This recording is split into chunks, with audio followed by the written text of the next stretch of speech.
Good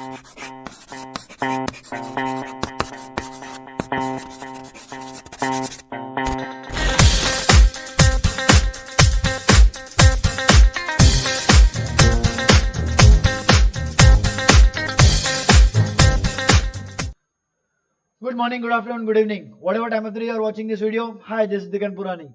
I warmly welcome you to one more interesting verbal reasoning concept on behalf of DD Institute. चलिए, तो हमने थोड़ी देर पहले आपने अगर एक वीडियो देखा होगा which was based on statement and conclusions. इसका पहले अगर आपने देखा होगा, नहीं देखा है तो आप देख लेना, कोई दिक्कत नहीं है. Statement and assumption is different from statement and conclusion. पर बात करते हैं इसमें क्या है, तो इसमें आता है एजम्पशन. लॉजिक में अब तक आपने मेरे को हर बार ये बोलते हुए सुना होगा कि एजम्पशन नहीं करने का, एजम्पशन नहीं करने का. इस बार करने का, क्योंकि आपको देखना है कि इसमें से कौन सा एजम्पशन इम्प्लिसिट है. तो स्टेटमेंट की परिभाषा क्या होता है? It's a formal account of a certain fact, views, problems, situations expressed in words. That is called as your statement. What is an assumption? Assumption is a very interesting definition. An assumption is an unstated premise. अब यार ये premise क्या?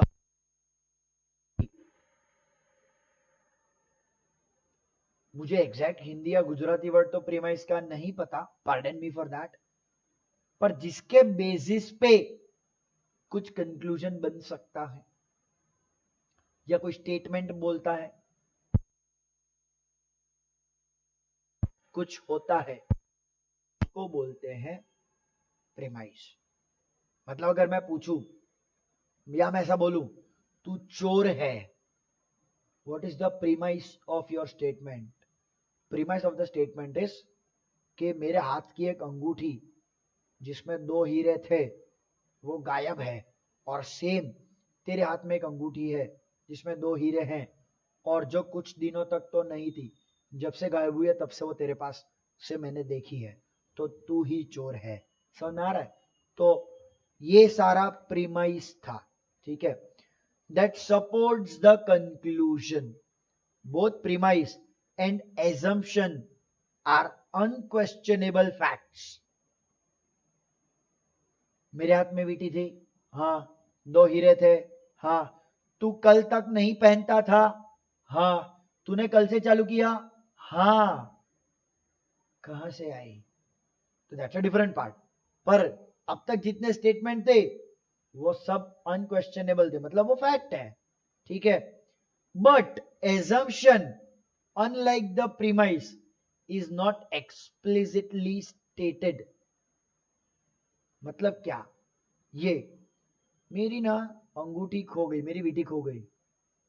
ठीक है भाई, 1 लाख रुपए की VT थी. अच्छा, हाँ. ये कल तूने अचानक से नया एप्पल का लैपटॉप खरीद लिया. वैसे तो तू रोते रहता है कि तेरे पास पैसे नहीं है. समझ में आ रहा है? ये एक्सप्लिसिट नहीं है, पर मैं शक कर रहा हूं कि 1 लाख रुपए की वीटी बेच के, अंगूठी बेच के तुझे जो पैसे मिले उससे तूने ये मैकबुक प्रो खरीदा. तो ये इम्प्लिसिट हो जाता है. Needs to be deciphered. Deciphered मतलब decoded, deduced, concluded.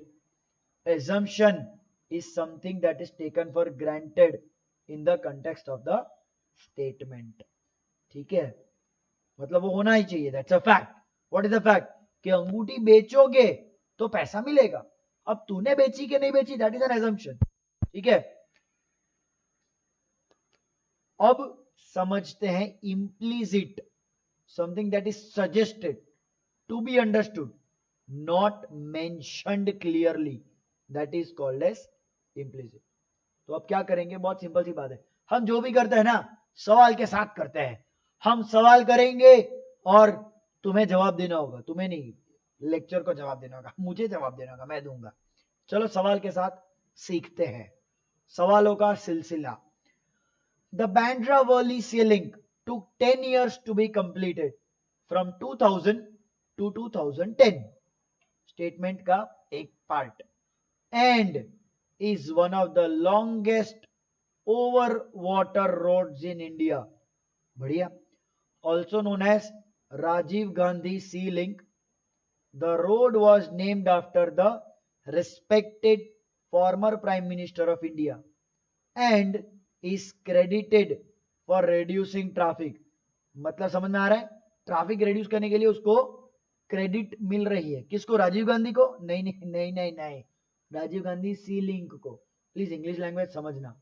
In peak hours from mainland Mumbai to Bandra. अब ये मेनलैंड मुंबई क्या है? शायद पता हो, शायद पता ना हो. देखो, Mumbai is an island, everybody knows. Bandra is a reclamation, मतलब छोटे छोटे 7-8 टापू थे, छोटे छोटे एकदम, ठीक है. उसमें बीच में मट्टी डाल के पूरा जमीन बनाया, एकदम खतरनाक, बहुत आठ बंटाई ने किया है, ठीक है, जिसकी आपको जरूरत नहीं है समझने की. पर अब आप बोलोगे मेनलैंड क्या होता है, हमें नहीं पता, तो अब बता रहा हूं मैं, मेनलैंड ये होता है, ठीक है. स्टेट अजम्पशन ढूंढना है हमको, ठीक है. क्या क्या ऑप्शंस है?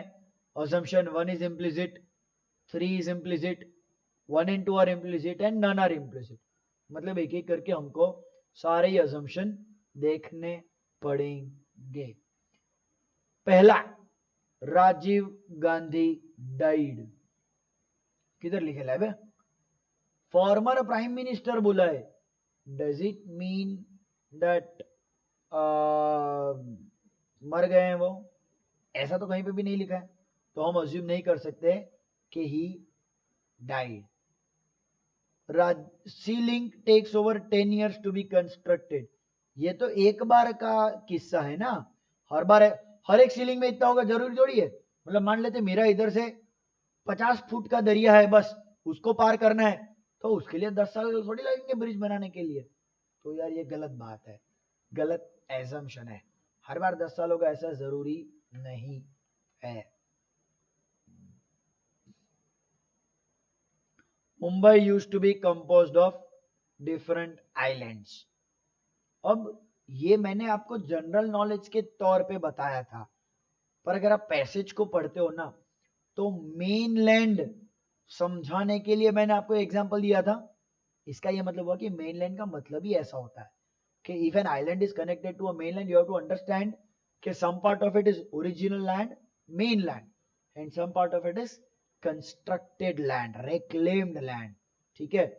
तो तीसरा statement is an assumption which should be a valid implicit assumption.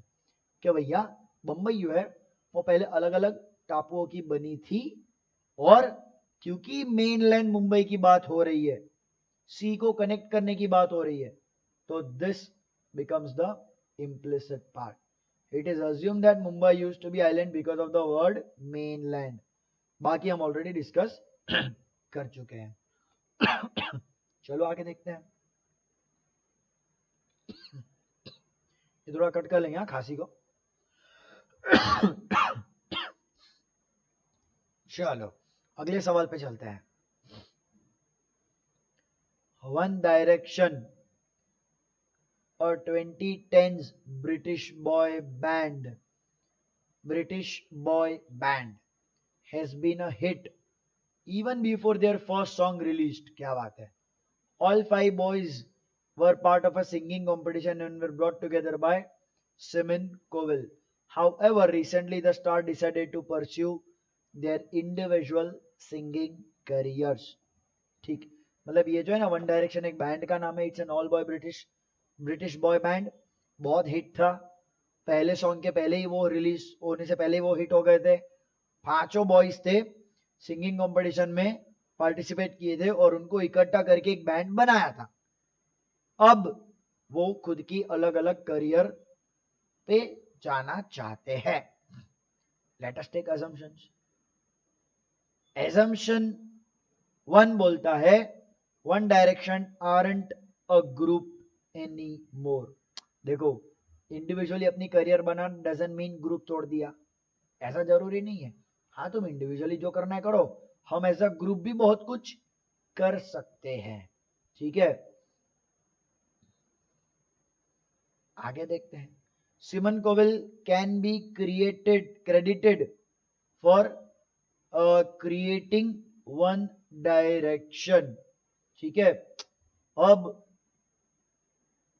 अगर मैं इस स्टेटमेंट की बात करूं, ठीक है, सिमन कोवेल से, ये तो स्टेटमेंट थर्ड पढ़ लिया मैंने।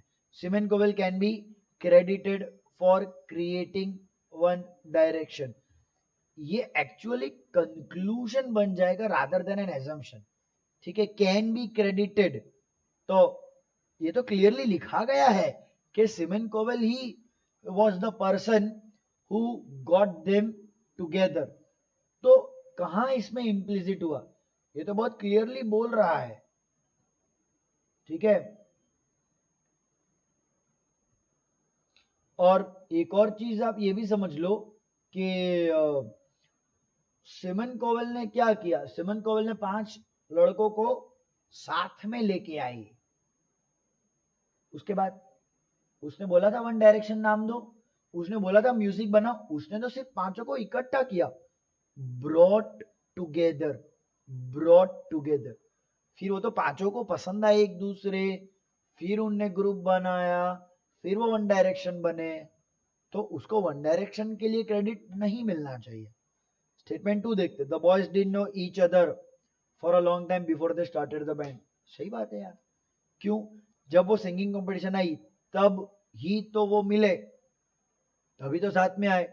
सो this is a clear cut assumption कि वो पहले नहीं मिले होंगे।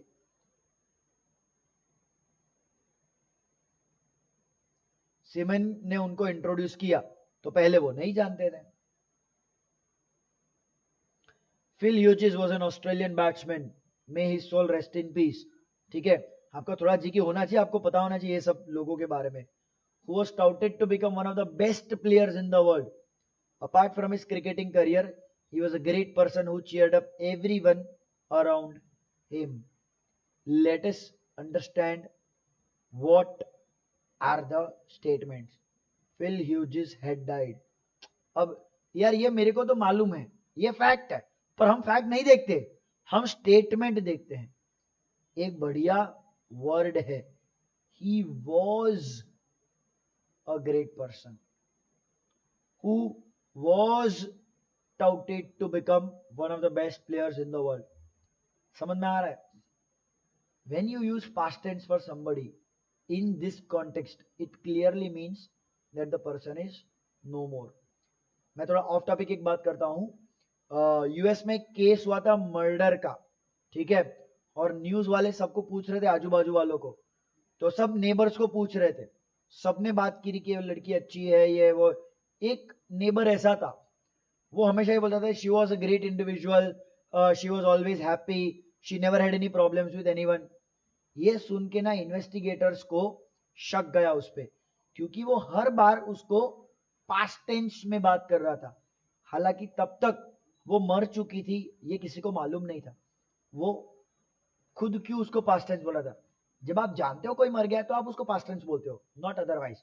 तो यहां से उनको शक गया, फिर उन्होंने उसकी बहुत सारी छानबीन की और पता चला वही मर्डरर था, क्योंकि वो अकेला ऐसा बंदा था जिसको पता था वो मर गई थी, तब तक तो पुलिस को भी नहीं मालूम था।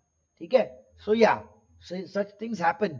तो ग्रामर से केस सॉल्व कर दिया उन्होंने, ऐसा आप मान सकते हो, that can be an assumption. चलिए आगे बढ़ते। Hughes could have been the best batsman.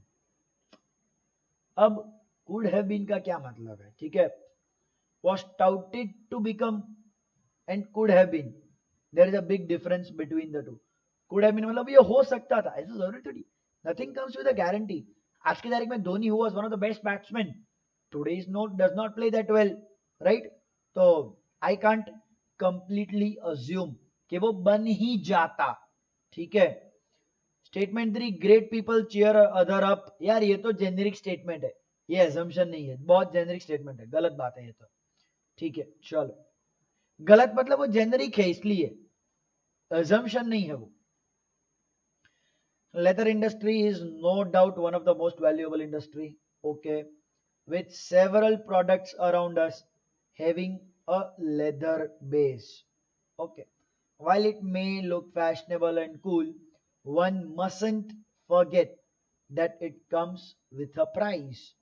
Animals are grown to be reared, and tanning the coat of the animal sometimes causes intense pain to them. ठीक है, क्या बोल रहा है passage?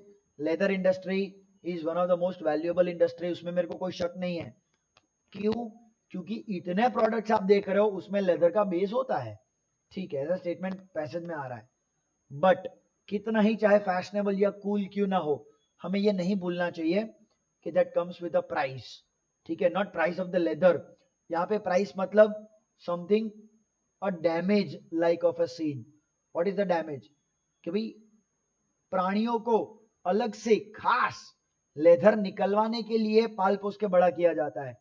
उनका कलर आए, नेचुरल टैनिंग हो, गोरी चमड़ी नेचुरली ब्राउन हो, थोड़ी और ब्राउन हो, वो करने के चक्कर में उनको कितना दर्द होता होगा, ऐसा आखिरी स्टेटमेंट बोल रहा है।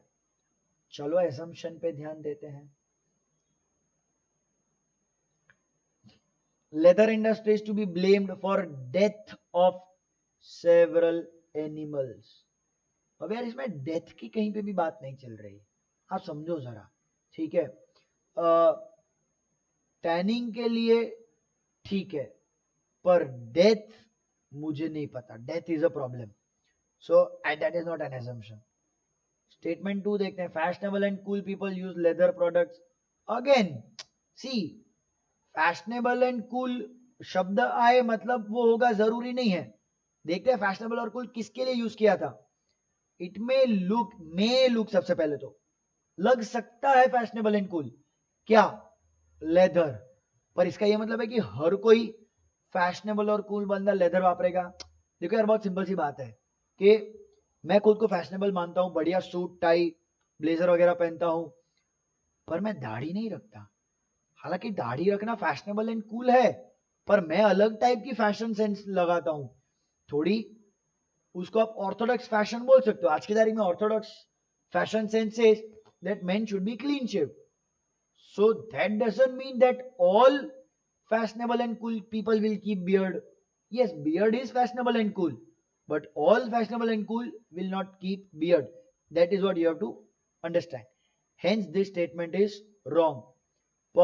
Leather is a very popular material.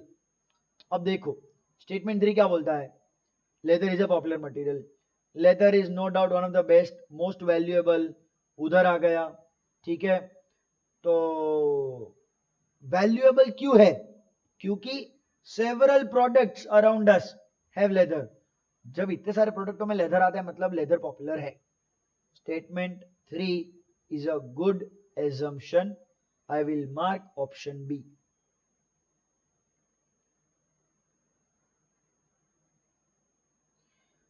With Uber Eats, a food delivery service shut down, students studying in hostel away from their homes have faced difficulties while ordering food. The delivery app that provides great discounts now tied up with Zomato, which causes great inconvenience. समझ रहे हो क्या हो रहा है पूरे scenario में? क्यों? देखो, उबर ईट अलग से जो चल रहा था ना, वो तो बंद हो गया। हॉस्टल में लोगों को दिक्कतें होगी, उसने जोमेटो के साथ टाइप किया, अब और दिक्कतें हो गई। तो चलो असम्पशन देखते हैं। Students require food to be delivered. Of course, क्यों नहीं, ये असम्पशन में कुछ भी गलत नहीं है। तो डिलीवरी चाहिए, इसीलिए तो जब उबर ईट बंद हो गया उनको दिक्कत हो गई, अब डिलीवरी नहीं हो रही है। तो this is an assumption. Zomato charges high amount on their services.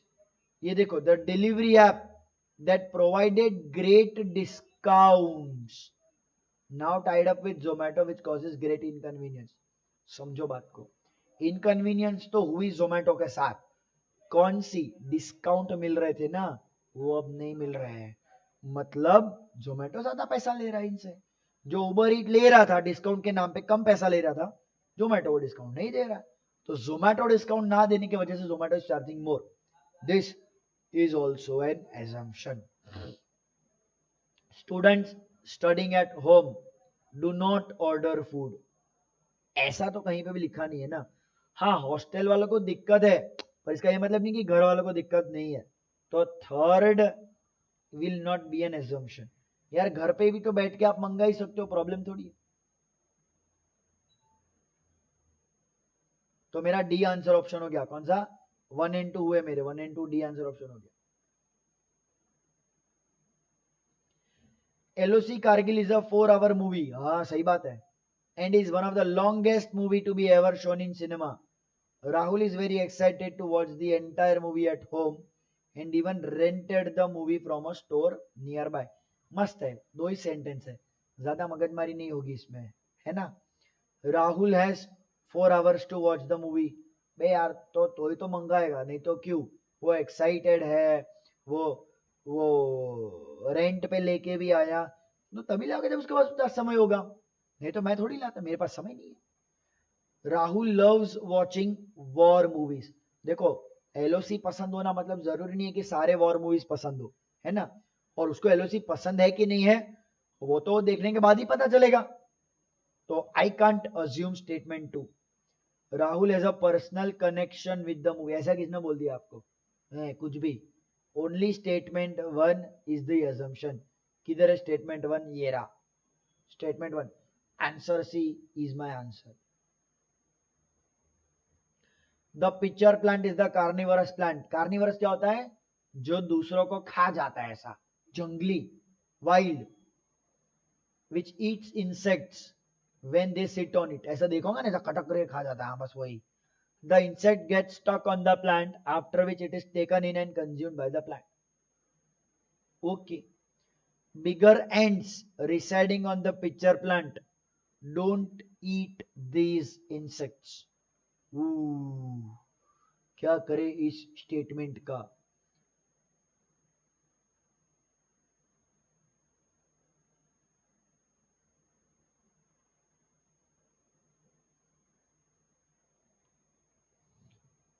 Hold पे रखते हैं और क्या कर सकते हैं. Pitcher plant Yeats only insects. Which eat insects doesn't mean they eat only insect. हाँ मतलब आप पिज्जा खाते हो, इसका मतलब भैया आप सिर्फ पिज्जा खाते हो. पिक्चर प्लांट है, जो कुछ भी आ जाएगा उसको खा जाएगा. Insects are stupid creatures. कुछ भी वाहियात है ये तो. मतलब यार उन बेचारों को पता नहीं है कि ये मेरे को खा जाएगा. सी, पता होना और फिर भी उधर बैठना बेवकूफी मानी जा सकती है, पर इंसेक्ट को थोड़ी मालूम है. तो ये एजम्पशन तो कतई गलत है. ये मेरा सही एजम्पशन है. क्यों? क्योंकि bigger ants residing on the picture plant they don't eat this insect. कैसे खाएगा यार, जब वो पिक्चर प्लांट खुद उनको खा जाएगा. तो जब पिक्चर प्लांट खा जाएगा तो वो बिगर बड़ी चींटियां कैसे दूसरे इंसेक्ट को खा पाएगी. Only one is assumption. Only one किधर दिख रहा है मेरे को? Option D.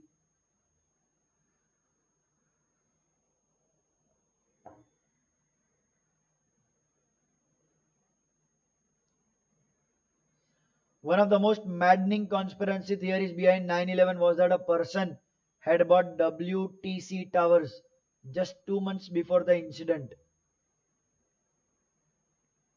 आपको पता है 9/11 में क्या हुआ था? 9/11 सितंबर 11 W वर्ल्ड ट्रेड सेंटर. इतनी ज्यादा थियरी निकली थी उसके बाद कि ये हुआ होगा, वो हुआ होगा, इसने किया, उसने किया. बहुत सारी थियरीज थी.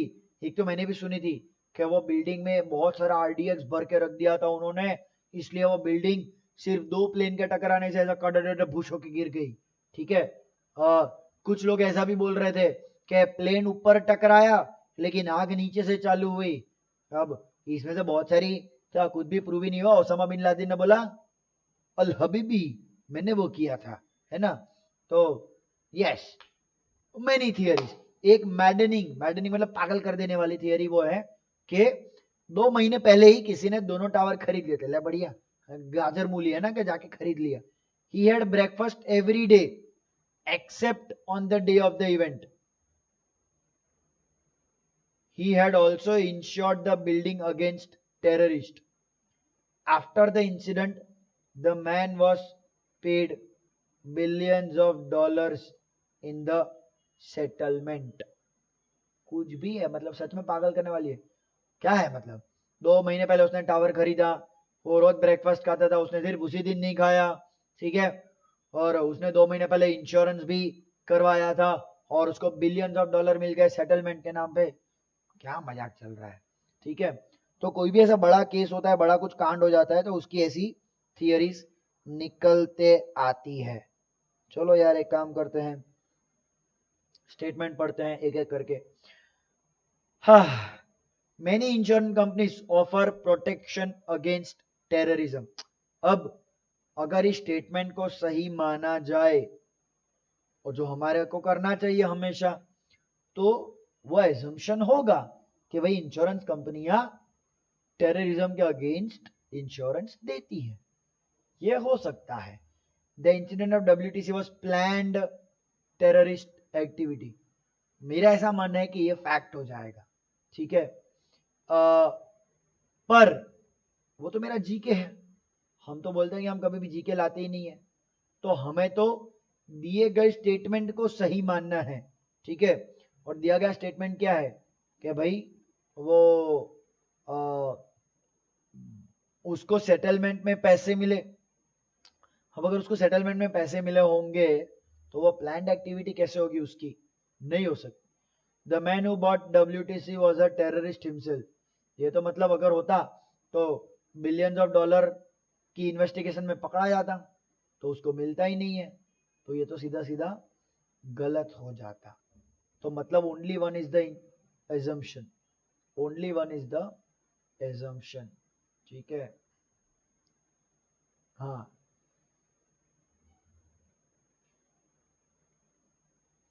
ये जो है ना, ये तो एक्चुअली कंक्लूजन अगर आप वैसे देखने जाओ तो, कि it was a plan terrorist activity, वो तो पढ़ के मैं कंक्लूड करता हूं, मैं अज्यूम नहीं करता।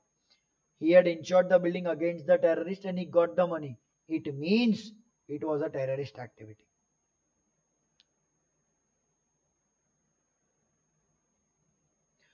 The concert was one of the only days I could let loose in my vacation. Concert was one of the only days I could let loose in my vacation. Listening to music calmed me down in a way nothing else could. And I absolutely don't regret getting out of my comfort zone and going to the concert.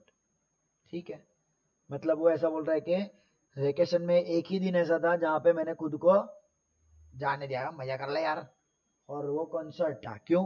क्योंकि मुझे music हमेशा अच्छा लगता है, it calms me down, ठीक है, जैसा और कोई नहीं कर सकता। और मेरे को इस बात का अफसोस नहीं है, I don't regret getting out of the comfort zone and going for the concert. समझ में आ रहा है? मतलब ये भी होता है कि कंफर्ट जोन में बाहर आना और म्यूजिक के लिए जाना थोड़ा तकलीफदायक तो है, इसीलिए तो रिग्रेट की बात आती है ना, नहीं तो रिग्रेट की बात क्यों आती। चलो खैर एक एक करके स्टेटमेंट देखते हैं। It is painstakingly annoying for me to get me out of my comfort zone, yes that is why he does not regret for doing it. तो yes, this is an assumption. Music is not the only one activity having therapeutical influence. ये देखो, listening to music calmed me down in a way nothing else could do. मतलब music जैसा करता है ना, ऐसा कोई और नहीं कर सकता, बट दैट डजंट मीन कि कोई और कुछ कर ही नहीं सकता।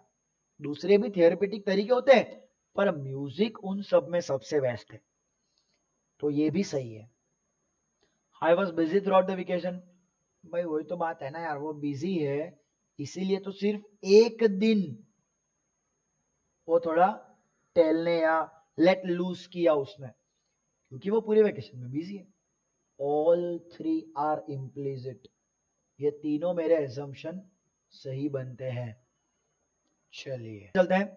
A curriculum vitae is one of the most important documents while applying for a job.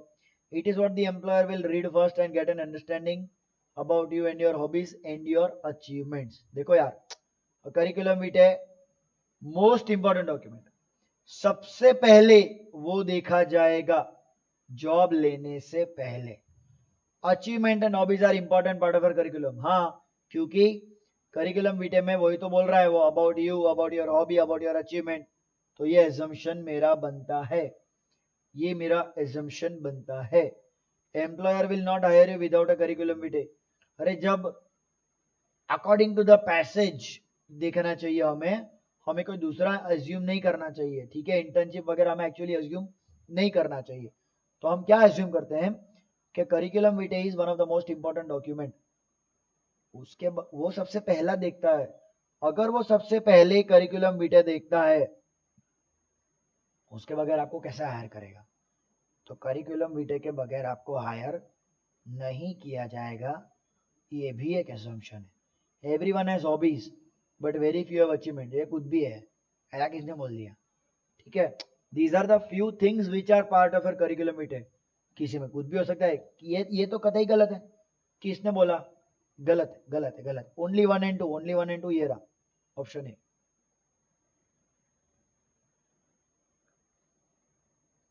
Dinosaurs were huge animals that roamed around the world in the prehistoric times. There have been several theories regarding the extinction of dinosaurs, each more confusing than the next. ठीक, having proof of dinosaurs existed is definite from the fossils of the creatures. They were fascinating animals with teeth so sharp they were capable of biting into even the thickest of the hides. Okay, ठीक है, समझते हैं। Without fossil it would be impossible to know if dinosaur existed.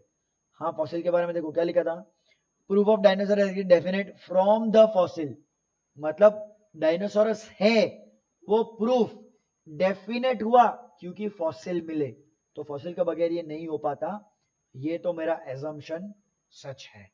Some dinosaur were smaller than dogs, कुछ भी, इसमें dog की बात ही किधर आ रही है? गलत है, ये मेरा एजम्पशन नहीं है। कहीं पे डॉग लिखा है क्या? कहीं पे भी नहीं लिखा है। तीसरा स्टेटमेंट पढ़ते हैं, सम डायनासोरस वेर कार्निवर्स।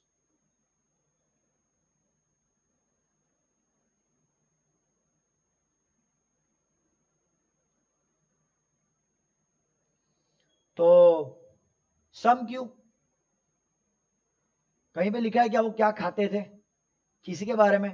कार्निवोरस थे, हर्बीवोरस थे, कुछ भी था, कुछ पता ही नहीं है ना। अरे दांत बड़े होना मतलब जरूरी थोड़ी है कि आप खाओगे, इंसानी दांत भी तो जबरदस्त होते हैं, तो क्या मतलब आप खाओगे क्या? जरूरी नहीं है। तो वो भी नहीं है, तो only one, option B is my answer. Bridges built in the recent times are sturdier and can withstand heavy winds and rains.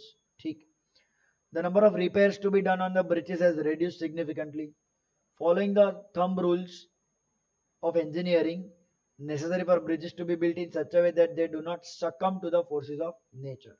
ठीक, सिंपल सिंपल तीन स्टेटमेंट दिए गए भाई। आजकल ब्रिज जबरदस्त बनते हैं, वो बारिश और हवा झेल सकते हैं, रिपेयर कम होते हैं, और कुछ इंजीनियरिंग के थंब रूल मतलब बेसिक रूल्स नेसेसरी होते हैं सच दैट वो नेचर के सामने घुटने ना टेके। सकम्ब मतलब घुटने टेकना इन अ वे, ठीक है। Bridges built in the past have been susceptible to winds, सिर्फ विंड्स ऐसा जरूरी नहीं, ससेप्टेबल टू विंड्स ऐसा जरूरी नहीं, winds was just one of the example. Also it says heavy winds, और यहां पे सिर्फ विंड्स लिखा है, तो it may be susceptible to heavy winds, light winds we don't know. So this is not my assumption. Bridge repairs are costly and inconvenient, कुछ भी, पैसों की बात ही नहीं चल रही है कहीं पे भी, कहीं भी पैसों की बात नहीं चल रही। A sturdier bridge can be built by following the thumb rule. हाँ, आजकल ब्रिज स्टडी है और वो लोग थंब रूल फॉलो कर रहे हैं, तो yes, this is my conclusion, sorry assumption. तो यस, सही है, ठीक है। थंब रूल होगा तो ब्रिज बढ़िया बनेंगे, बढ़िया बनेंगे तो स्टडी होंगे।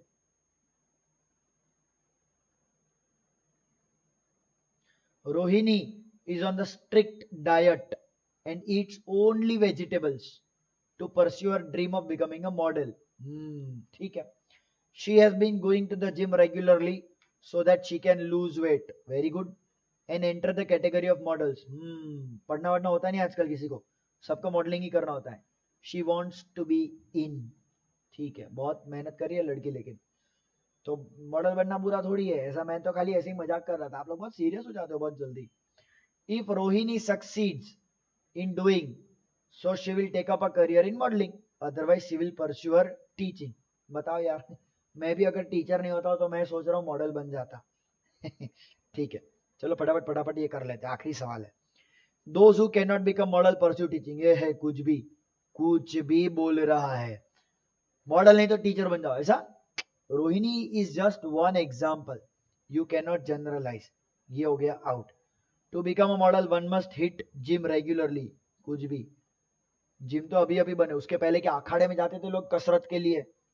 तो क्या ऐसा थोड़ी होता है? अरे आप खाना छोड़ दो तो भी आप मॉडल तो बन सकते हो ना, पतले पतले पतले एकदम. तो ये भी गलत बात है. घर पे भी तो कसरत करते हो. Healthy diet is the key to one's modelling career. ये ढूंढना पड़ेगा मेरे को. कहीं पे लिखा है क्या हेल्थी डाइट? हाँ, is on a diet strict, eats only vegetable to pursue her dream of becoming models. She has been going to gym regularly. ठीक है, मतलब वो सब कुछ अच्छा कर रही है. डाइट कर रही है, वेजिटेबल खा रही है, मतलब खाने से, अच्छा खाने से मॉडलिंग का करियर बनता है. ये मैं जोड़ पाता हूं. तो yes, this is my assumption. कौन सा? ऑप्शन 3. ये रहा option 3. This is my answer. ठीक है, चलिए. Hope you enjoyed the video. Stay home, stay safe, take care. See you in the next lecture. Till then, this is Digan Purani signing of. Bye bye.